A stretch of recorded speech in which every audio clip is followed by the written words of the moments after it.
As school was letting out the next day, Fern ran into Buster outside the main office. They had avoided talking during the morning and early afternoon, but Fern decided enough was enough. "Look, Buster," she began, "about yesterday. Um, I want to." "Me too," said Buster. "I don't think I'm a better." "Good day, everyone," said Mr. Morris, coming up behind them.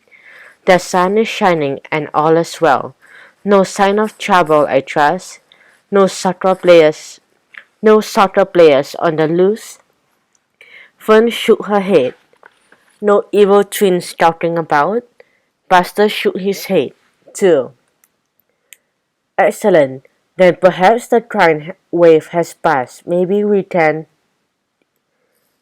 He stood thought he stopped talking as he caught sight of the school wall outside the window. Binky Rules was written there in a big block letters. "Again," they all said together.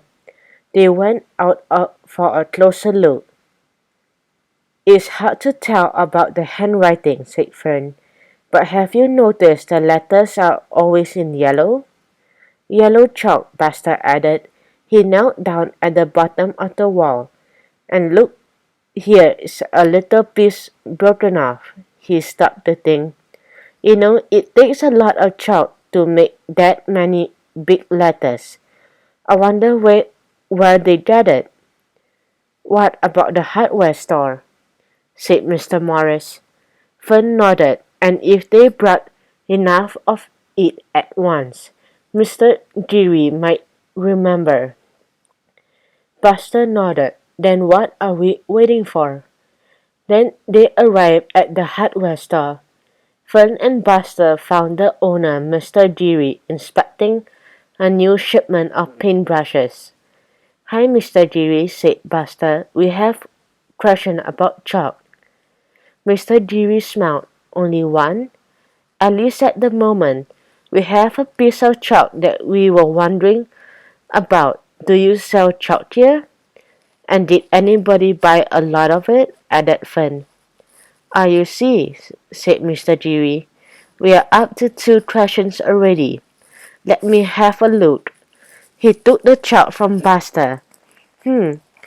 This must have broken off from the number 5 lemon custard. Then again, it could be the daisy sunshine. Sometimes the yellows are hard to tell apart." Buster sighed. "Can't you check under an electron microscope or something?" "No, but even if I could, I don't sell either one, so I won't be much help. Now, if you want to know something about paintbrushes, let me know." They said goodbye to Mr. Geary and walked outside. As they unlocked their bikes, Buster stopped. He heard music. "Hey," he said, "it's that song again." Fern groaned. "How can you think of music at a time like this?" Buster wasn't listening. He wheeled his bike around and followed the music. As he rounded the corner, he suddenly stopped and stared. Fern pulled up behind him. He stared too. They couldn't believe their eyes.